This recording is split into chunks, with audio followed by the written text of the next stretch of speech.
My God, I am yours for time and eternity. Lord, I am yours forever. It is you must teach me to trust in your providence, loving Lord.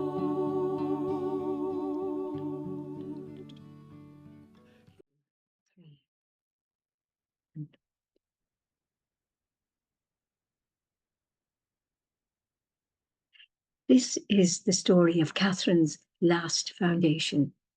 It's St. Mary's in Handsworth in Birmingham, and it opens its doors to the First Sisters of Mercy on the 21st of August, 1841. Although few realised the gravity of her illness, in less than 3 months, Catherine would be dead, and the fledgling community left without her guidance and support.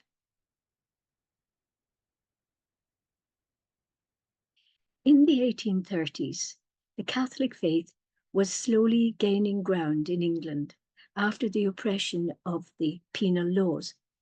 The Catholic Emancipation Act of 1829 gradually removed restrictions on worship outside the Church of England.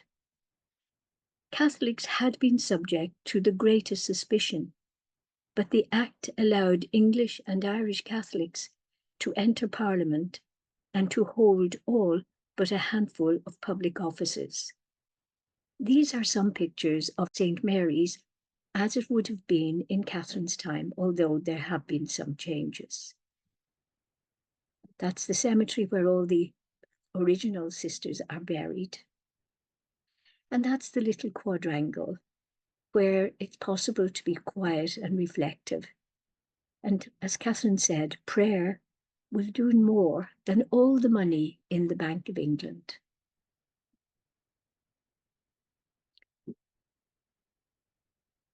It was at this time that Reverend Thomas Walsh was appointed bishop to the district which included Birmingham. We might name him the first character in our story. And the picture, it's only a stained glass, a piece of stained glass in the convent, and it shows Bishop Walsh with the plans in his hand, checking on the building of St. Mary's, which was being carried out by John Myers. At the same time, the city of Birmingham was the hub of industrial England. It was known as a city of 1,000 trades.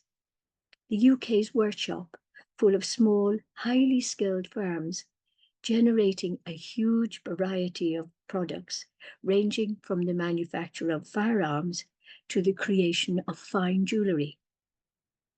Birmingham was also known as the pen shop of the world.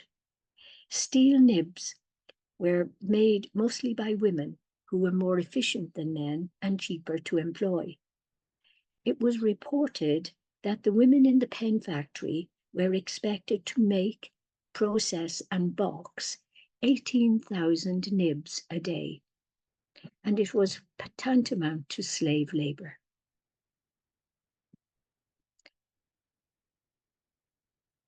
For our purposes, one of the most prominent industrialists of the time was John Hardman. Initially, his business was button making, though over the years his enterprises expanded, creating beautiful stained glass and later still precious vessels and vestments for use in the liturgy. He was almost unique as one of the very few wealthy Catholics living in a pleasant area of Birmingham known as Handsworth. John Hardman combined a strong Catholic faith with an equally strong social conscience. He is the second of the characters in our story. Alongside the growing wealth of the city, there was also grinding poverty. with people living in hovels without running water or sanitation. Disease flourished, causing death and the breakup of families. In the city, orphans roamed searching for food and shelter, and of course, they were in danger from unscrupulous criminals. Those who watched the Peaky Blinders programs on the BBC recently will get some feeling of what it was like to live in a city like Birmingham at that time.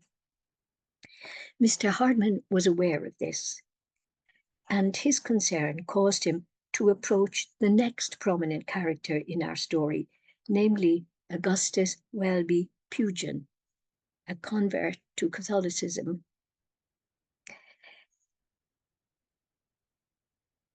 He was an up-and-coming architect and was famous for his design of many churches and cathedrals in the British Isles, not just in Birmingham. Pugin was also asked by Queen Victoria to design some furniture for Windsor Castle. He was also commissioned to draw plans for the building of the House of Lords and Big Ben, although he didn't always get the credit for these. And then the next person we'll think about was Pugin's patron, and he was John Talbot, the 16th Earl of Shrewsbury. He was a friend and benefactor to many people. He was the last Catholic Earl of Shrewsbury, and people may know of his origins when they think of Alton Towers, because that was his seat in the 19th century. He's the fourth of our characters. In the 1830s, Pugin extended the Hardman House in Handsworth to accommodate 30 or more orphans. They were brought there by John Hardman, but as his health began to fail, the family realized that this state of affairs couldn't go on. This is where our story takes a significant turn. It was decided that Bishop Walsh should approach Catherine McAuley in Dublin with a view to her opening a convent of mercy in Birmingham. She had already opened 12 convents in Ireland and the first in England in Bermondsey, so this was her 14th foundation. Catherine agreed in principle to this suggestion, but she stipulated certain conditions. Firstly, she said that she'd spent her entire fortune on the convents already in existence, and therefore a convent in Birmingham would need to be provided to house the community and the children. Secondly, she asked for some English girls to offer themselves as Sisters of Mercy. This was probably a very wise move, considering the prevailing low opinion held of the Irish in Britain. And finally, she insisted strongly that everything about the convent should be simple and unadorned. Mr. Hardman provided a sizable measure of land adjacent to his house for the building of the convent, and commissioned Pugin to draw up plans for its construction. He provided everything for the use of the sisters at a total cost of £5,335. I did a little bit of search on the equivalent in today's money, and I was astounded to find it's in excess of £700,000. It's an amazing gift that he gave to the Mercy Sisters and to the city of Birmingham. The Earl of Shrewsbury supplemented this sum with a donation of £2,000, and that in today's currency is about £250,000. Catherine was fully aware of the generosity of these good people. An account written by Pugin himself describes the interior of the building, mostly finished in the simplest possible style, consisting of, these are his words, chapel, cloisters, oratory, cemetery, sacristy, refectory, novitiate, parlour, community room, workroom for religious, 20 cells, schoolroom, dining room for poor children, dormitory and playing room for ditto, kitchen and other offices. In the archives, we have 6 letters written by Catherine while she was here in Birmingham. To the Bishop of Galway, she wrote, "How I wish your lordship could see this beautiful convent, executed by Mr. Pugin in the most ancient monastic style." In another letter, she admired the oak tables, which are still in use to this day, and the rush chairs, all so admirable, so religious, she said. That's the cell that Catherine slept in. The dining room, which is still in use today, it was known as the refectory, it's now called the dining room. And that chair is rather precious because we know that Catherine used it while she was here. So it's precious, and we ask people not to sit on it. The chapel seems to be the one exception where Pugin let his imagination flow freely. To an unidentified sister of Mercy, Catherine wrote, "The ceiling of the choir is blue and gold, with the word mercy in every type and character all over it." However, in the same letter, she expressed disapproval of the fact that 10 of the cells were located so near to the chapel. Mr. Hardman provided a grandfather clock, costing at that time £12.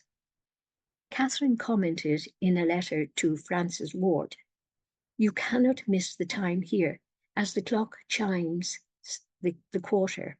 She spelled chime CHYMES.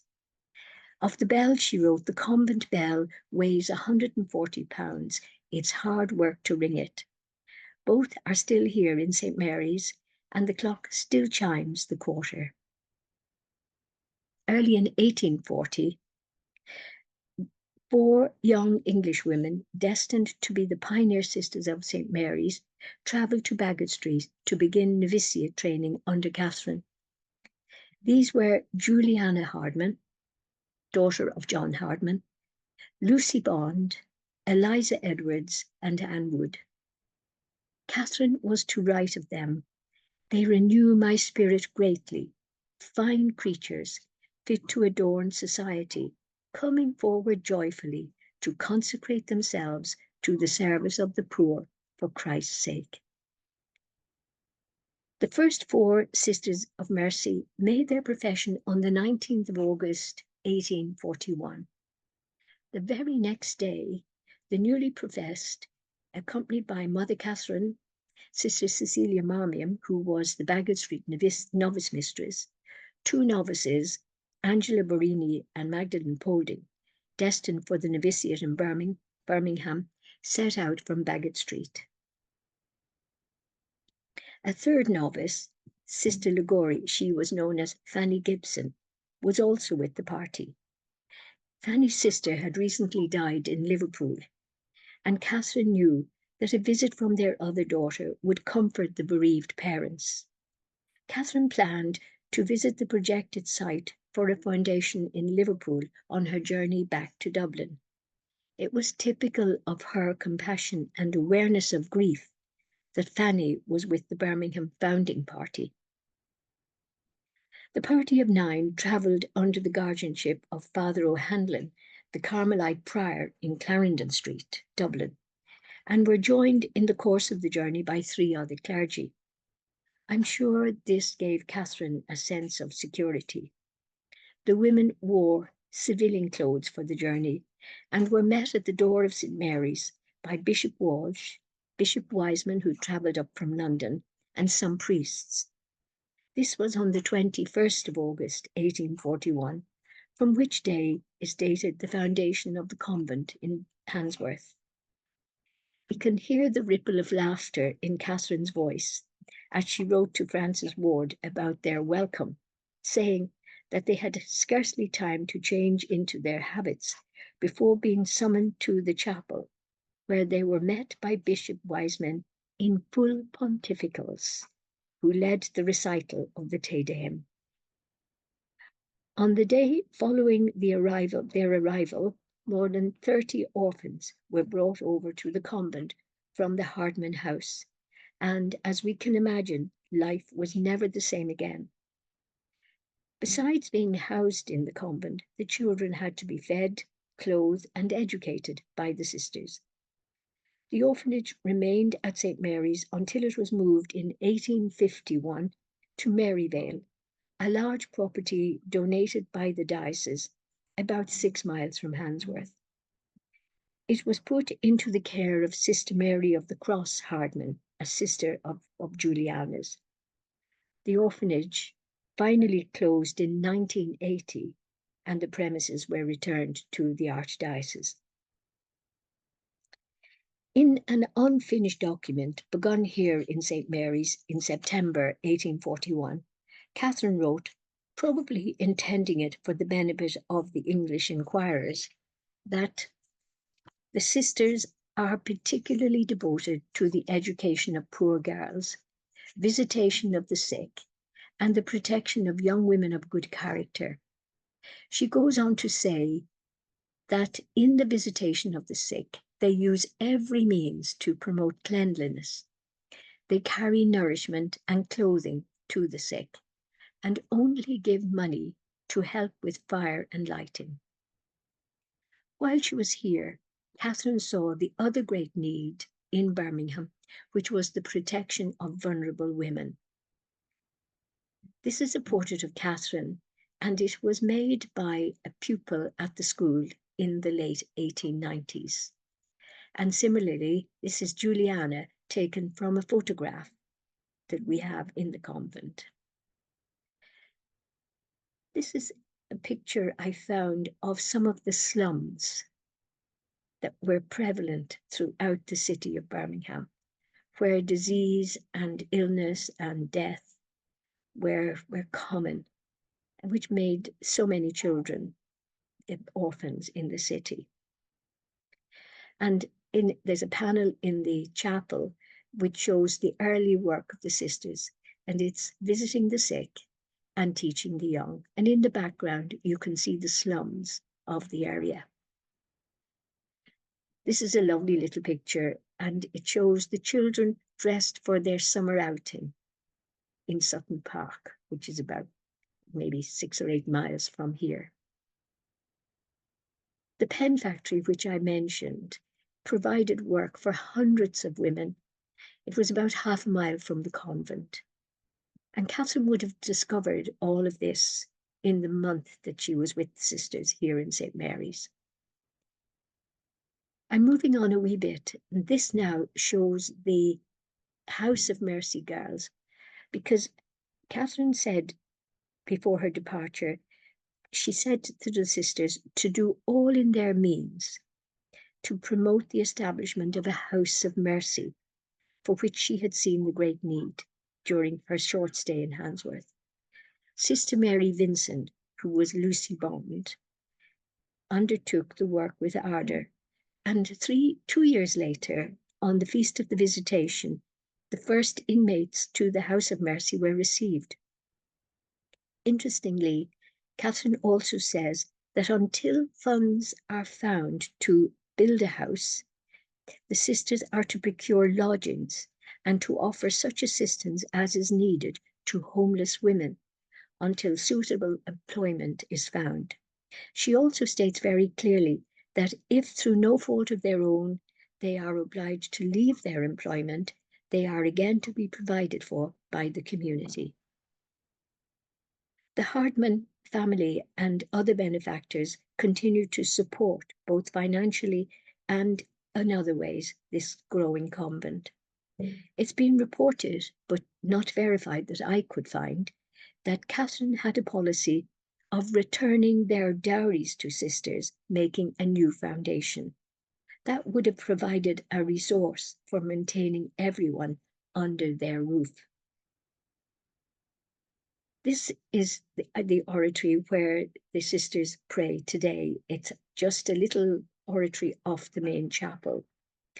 And the altar that we see there is one that we know John Henry Newman, Saint John Henry Newman, and Blessed Dominic Barbary celebrated the Eucharist.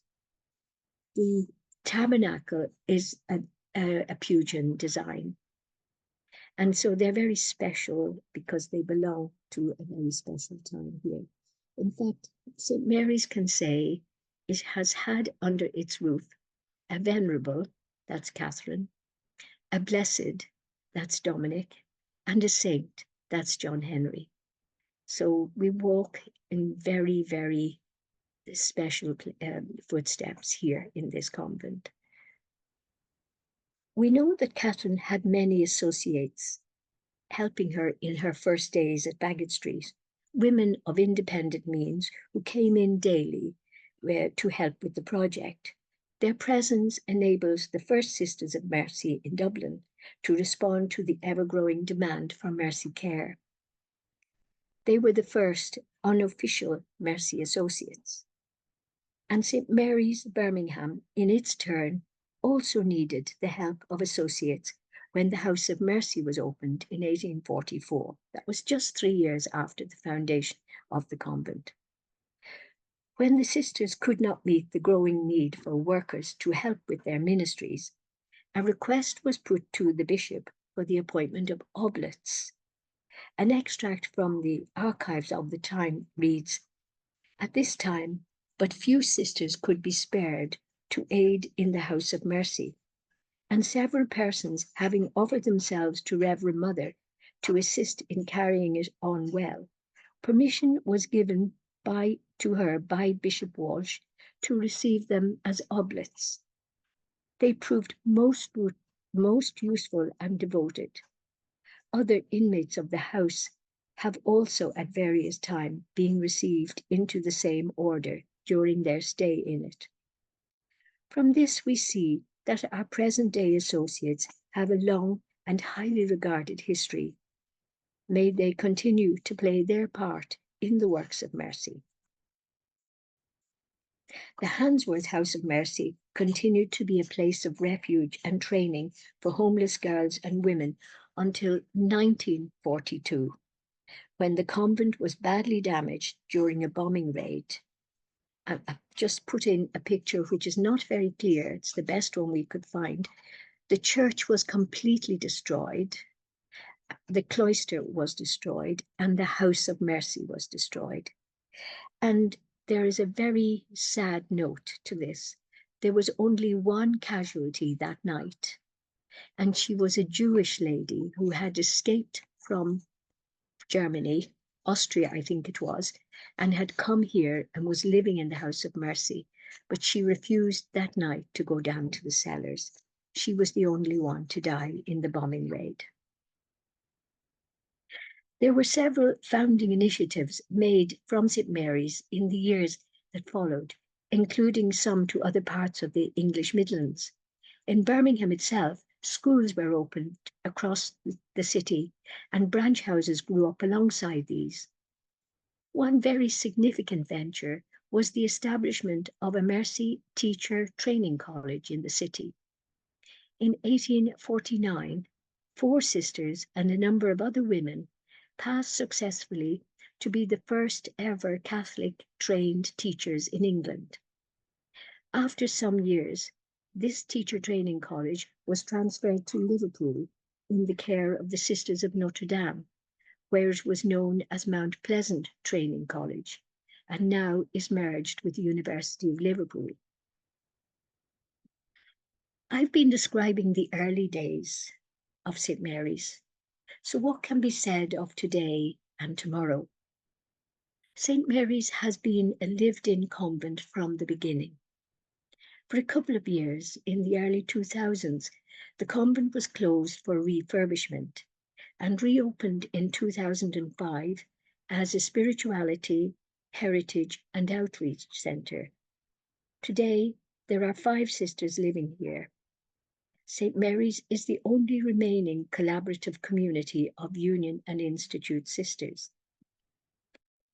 I want to say something about St. Mary's today.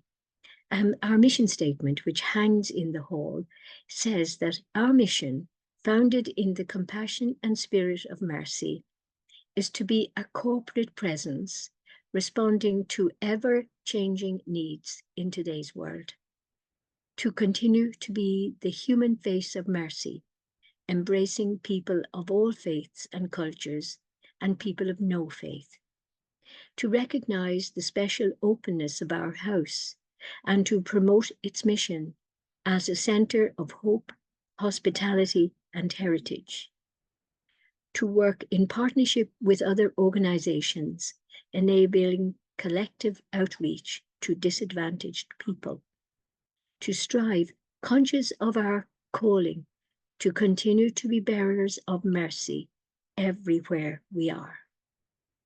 That's the statement that we try to live by here in St. Mary's today. This is the stretch of our community, our convent. This is our sisters, our community as we were in 2023 when there were 6 of us. Sister Noreen has moved to Wanstead since that picture was taken. We have an annual gathering of past pupils so that they hold the memory of the school and they rededicate themselves every year. We also have a very strong associate group, and this are 2 people being received as associates. Here they are out in the quadrangle surrounding Catherine and Juliana. Regular tours happen in the convent twice a month formally, but very often there are others as well. And we hope that by having the public in, they can explore something of the treasure of St. Mary's, what it stands for. Frequently, we have days of prayer and social events, and the cup of tea and something to eat are an essential part of the life of St. Mary's. We're very multicultural in Handsworth. This is an Eritrean couple who the husband first escaped from Eritrea and then brought his wife and family over. And here in the chapel, they are renewing their marriage vows after 25 years of marriage. And they were received, their vows were received by Father Solomon, who is also an Eritrean priest. That speaks for itself. We occasionally have very, very bad weather here. And so 3 of the community, sadly, Sister Ita is no longer with us, clearing the path. Today, the sisters' commitments are many and varied and include responding to people who come daily to the door for food bags, hosting days of prayer for local Catholic and ecumenical groups, facilitating interfaith meetings, presenting workshops for the local schools. In addition, weekly classes for the teaching of English are offered. Citizens UK Birmingham, a non-political group, have their offices in the convent, and sisters are involved with them in reaching out to families and individuals trying to cope with the many social problems that afflict this inner city area. The sick and the aged are visited as in the days of old. The sisters support parish initiatives and between them serve as school governors, work with the St. Vincent de Paul Society, host a weekly club for local women, visit with the parish priest, a local old people's care village. Tours are arranged to allow the public to see the spiritual treasures of St. Mary's and to learn the history of the sisters, which closely reflects the social history of Birmingham. Those who come here speak of a sense of peace and prayer, and it seems to be a universal experience. And of course, an essential part of every visit is the cup of tea in the refectory to remind us of Catherine's very important message to her sisters. Make sure they have a good cup of tea. Our task is to try to fulfill our mission statement, which commits us to reaching out in the best possible way to all comers. And this is our heritage. The convent in the background, with Juliana and our beloved Catherine at the front. I hope that some of you will be able to come and visit us and see for yourselves something of our very rich, wonderful heritage. God bless and thank you.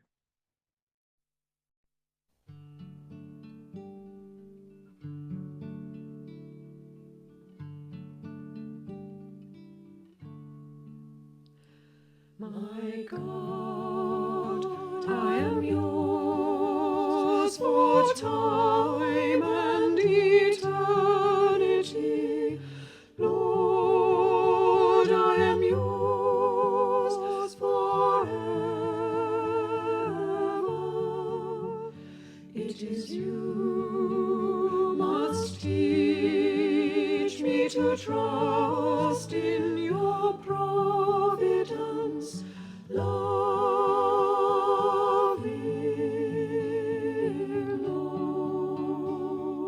Lord.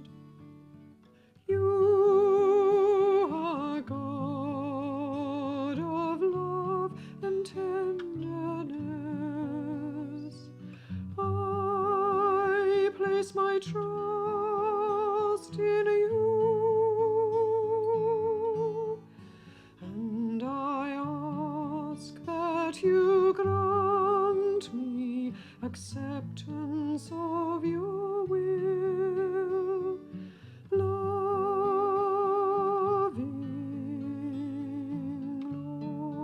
Lord. My God, I am yours for time and eternity. Lord, I am yours forever. It is you must teach me to trust in your providence, loving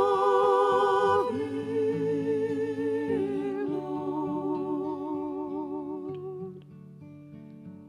Take from my heart all painful anxiety.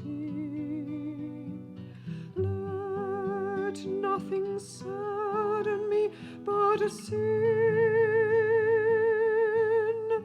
and then let my delight be hoping to see your face, loving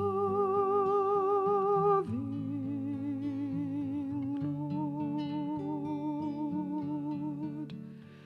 My God, I am yours for time and eternity. Lord, I am yours forever. It is you must teach me to trust in